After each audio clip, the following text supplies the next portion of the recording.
All right, so the short answer to that is, in China, everything is negotiable. Just as it is anywhere in the world, everything is negotiable. So if you have been given a particular product, let's use our frying pan again, and you've been done all your research, and now you've gone through the gold suppliers, and now you're dealing directly with a supplier, but they've got an MOQ of 1,000 pieces. There is two ways to think about this. So the way that I think about it is, when I am testing a product, that is a much, much different mindset that I have than when I am post-testing and then I'm launching a product, okay? Much, much different mindset. My mindset for a test is get the data, see if the product works as quickly as is humanly possible. That's my entire mindset. And when I'm launching, my mindset is make as much money as possible. So it's a different thing I'm focused on. So for testing, if you have been negotiating with a supplier and they have given you a price, let's say the price is $3 per unit, and they want a minimum order quantity of 1,000 units, well, what I do in that situation, if I can't get the MOQ down, you've got two options. Option number one, which is my usual preferred option, is I offer to pay more to get less. So I offer to pay $3.50 per unit, but to reduce the MOQ to say 500, for instance. Now, that sounds nuts. However, my thinking is, if I order 1,000 units at $3, then that costs me $3,000. If I order 500 units at $3.50, well, that cost me what, $1,750. So it is much, much less total amount of money that I'm investing to test the business, and therefore, whilst I'm paying more per unit, the total value of the test is significantly less. And I'm much more interested in the total value of the test than the per unit amount at that point. Of course, when I move on and I'm then focused on maximizing my profits, then that changes, and then I'm interested in paying as little as possible up front so I can make as much as possible on the back end. So that is one of my strategies. I use that a lot. Suppliers love it.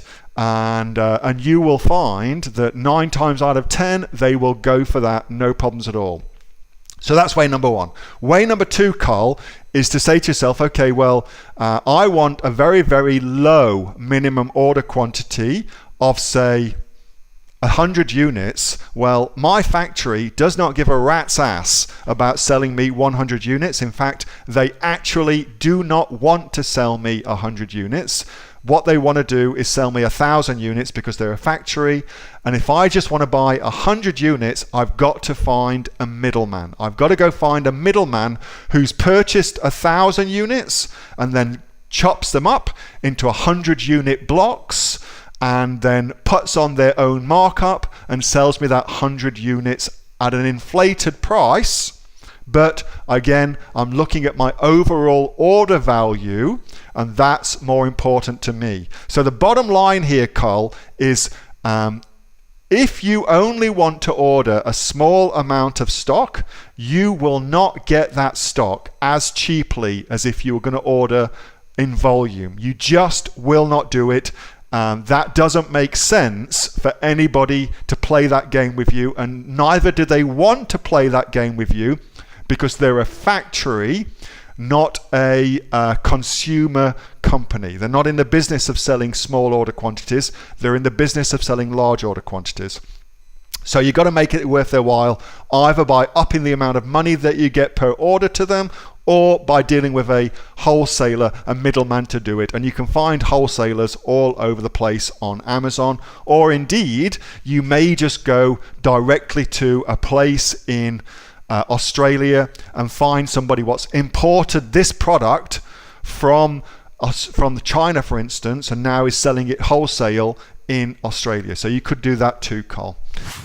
Hey, Neil here. Just before you go away, that was a question that I got asked on my regular Monday night Q&A session, which I have with the members of the Aussie Online Entrepreneurs.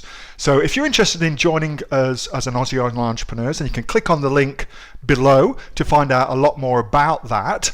And also, as a special thank you for watching this video, I've got a great book that I want to give you for free.